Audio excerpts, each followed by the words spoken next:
If you owned a computer in the early 2000s, you remember the pop-ups. Your subscription has expired. Your PC is at risk. Renew now. You didn't ask for the software. It came pre-installed on the laptop you bought. It slowed your machine to a crawl every time it decided, without asking, to run a full system scan. And once a year, it quietly charged your credit card $60 for the privilege. That software made a fortune. At its peak, the antivirus industry was worth billions, and it was built on a single brilliant cynical insight that the most profitable product in the world is fear. The man who figured that out built the first antivirus company on earth, made $100 million, walked away, and then spent the rest of his life telling anyone who would listen that you should delete his software immediately. But the truly astonishing part of the story is how the whole industry died. The entire industry was quietly executed by a single decision made in Redmond, Washington. A decision that the antivirus industry initially laughed at and swore would never work. This is the story of the antivirus wars. I see infections of small companies where every computer has become infected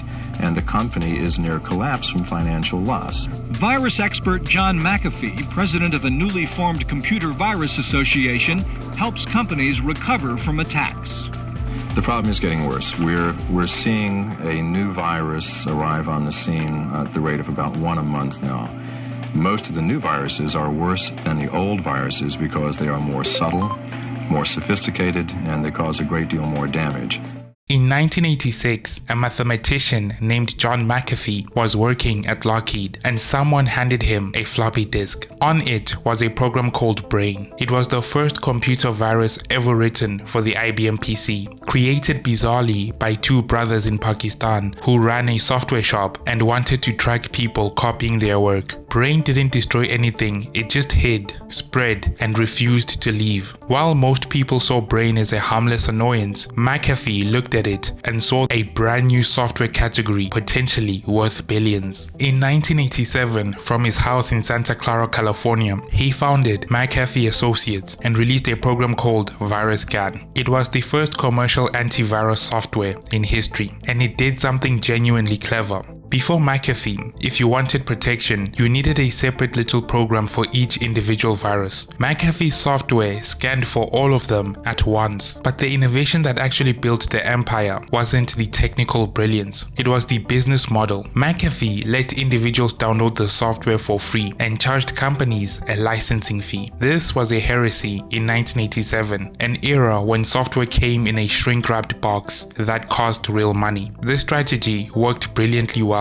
because McAfee understood the product he was actually selling. He wasn't selling a mere virus scanner. He was selling relief from a feeling of fear. Fear of potentially harmful viruses on any given PC. And so he went to work manufacturing that feeling in as many people as he possibly could. He was, by any measure, a magnificent salesman of dread. He gave interviews warning about the coming catastrophe. He talked to any journalist who'd listen, and in 1992, he got his masterpiece, a virus called a Michelangelo, said to trigger on the artist's birthday, March 6th, and wipe hard drives all across America. McAfee went to the press and warned that it could hit 5 million computers. The world panicked. People switched their computers off. Companies bought antivirus software in bulk, immediately and at any price. March 6th arrived. The real damage was a small fraction of the prediction. Estimates of actual infections ran in the thousands, nowhere near the millions. It didn't matter, however. The panic was the product. By 1990, McAfee was already pulling in $5 million a year, and the Michelangelo scare turned his company into a household name. And then, at the exact moment the thing he'd built began to print money, John McAfee inexplicably stepped down as CEO of his company in 1993. And then a year later, in 1994, he sold every share he owned and never had anything to do with the running of the company he founded ever again. He left with roughly $100 million.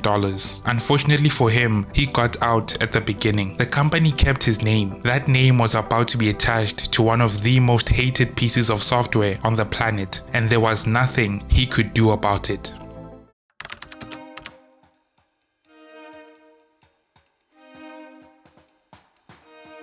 Here is the problem with building a business on fear. Fear is a renewable resource, but only if you keep feeding it. And in the 1990s and 2000s, the feeding was easy. The internet arrived and it came with a genuine plague. Email worms, Trojans, I love you virus, code red, real viruses doing real damage to real businesses. For a window of maybe 15 years, if you ran Windows and connected it to the internet, you genuinely needed an antivirus as a precaution. Two giants dominated it, McAfee and Symantec, whose product you know as Norton. And they discovered something more lucrative than selling software. They discovered distribution. If you bought a Dell, an HP, and Acer, the antivirus was already on it. The PC manufacturers were being paid to put it there. You didn't need to choose it. It came with the machine, wearing a friendly face and a ticking clock, a free trial. And then, when it expired, the pop-ups began. Your PC is at risk. You're not protected. Renew. Then came the auto-renewal. Cancelling was a maze. Uninstalling was even worse. And it made your computer slower, chewing through memory, scanning every file you touched, freezing your machine mid-task to run a scan you didn't request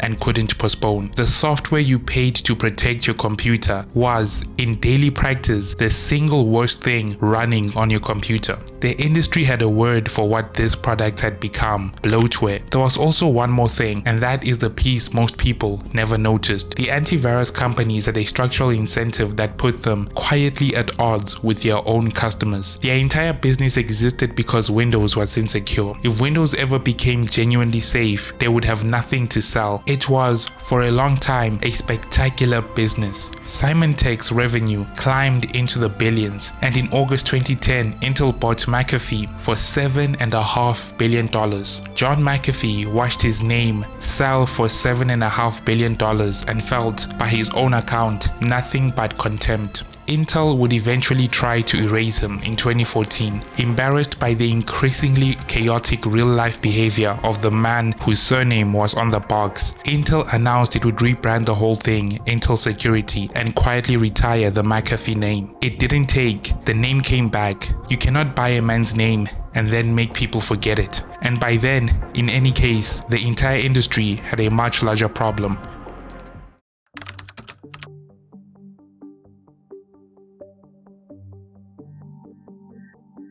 Microsoft had been circling security for years. In 2006, it launched a subscription product called Windows Live OneCare, and it flopped, taking less than 2% of the market. The antivirus companies watched Microsoft try and fail, and concluded that Microsoft couldn't do this. They couldn't be a serious contender in the antivirus market. That was a big mistake, because Microsoft learned from its failures very quickly. Microsoft Security Essentials shipped in September 2009, a consumer antivirus without any trials or even a freemium tier. It was completely free, permanently, for anyone running a genuine copy of Windows. Symantec's vice president of engineering in charge of Norton dismissed Microsoft's antivirus as very average and nothing outstanding. Kaspersky said Microsoft held a very low share of the consumer market, and they didn't expect the playing field to change drastically. Every one of them was looking at the wrong thing. They were reviewing the software behind the product, but Microsoft wasn't really shipping a software. Microsoft was shipping a price. The 50 to 60% of users who don't have or won't pay for antivirus protection were the ones they were targeting. In a nutshell, Microsoft had just announced the entire antivirus industry that they can keep their market share, but from now on, there'll be no market to grow into. Now, there was one strategy Microsoft could use to fully take over the antivirus industry, but they hadn't done it yet. Security Essentials was a separate download. You had to go and get it from a specific website, which begged the question, what would happen if Microsoft ever stopped making people download it and simply built it into Windows itself? The industry consensus was that if Microsoft dared to bundle its antivirus with Windows, an antitrust lawsuit will surely follow. The antivirus industry had every reason to be worried. Bundling was a specific crime Microsoft had been punished for repeatedly in within the past 15 years. The president was there. And in 2012, Microsoft shipped Windows 8 with the antivirus built directly into the operating system. They folded security essentials into Windows Defender and made it a native component of Windows, on by default, free forever, protecting you from the moment you switched the machine on. They did the exact thing the entire industry had publicly declared would be illegal. Trend Micro, a competitor, cried antitrust. Kaspersky filed a complaint with Russia's competition authority in 2016, then went to the European Commission where nothing happened. In response to the allegations and to keep the authorities at bay, Microsoft made a few adjustments and carried on. The antivirus empire that had been built outside of Microsoft was ever so slightly and slowly collapsing. Microsoft closed the door that the entire industry had been standing in for 25 years. The survivors adapted the only way they could, by finding new fears to sell. Look at what Norton and McAfee actually market now. They are no longer antivirus companies. They sell identity theft protection, dark web monitoring, VPNs, password managers, credit monitoring, trying desperately to grab onto any market that isn't a sinking ship. Which brings me to the man who invented all of it. Because John McAfee had already been warning people about how useless antivirus software actually is. In June 2013, he uploaded a video to YouTube titled "How to Uninstall McAfee Antivirus." Wearing a bathrobe, he marks his own software as the useless, invasive, unkillable thing it had become. 2 million people watched it. The company that owned his name called it ludicrous. He said the whole thing was satire. That may be true, but the message underneath it was completely sincere. And the crazy thing is, right now, somewhere on a laptop somebody bought last week, a trial version of McAfee is counting down to a pop-up running on a version of Windows that already protects the machine perfectly well for free. And that is the story of the antivirus wars. Thank you for watching.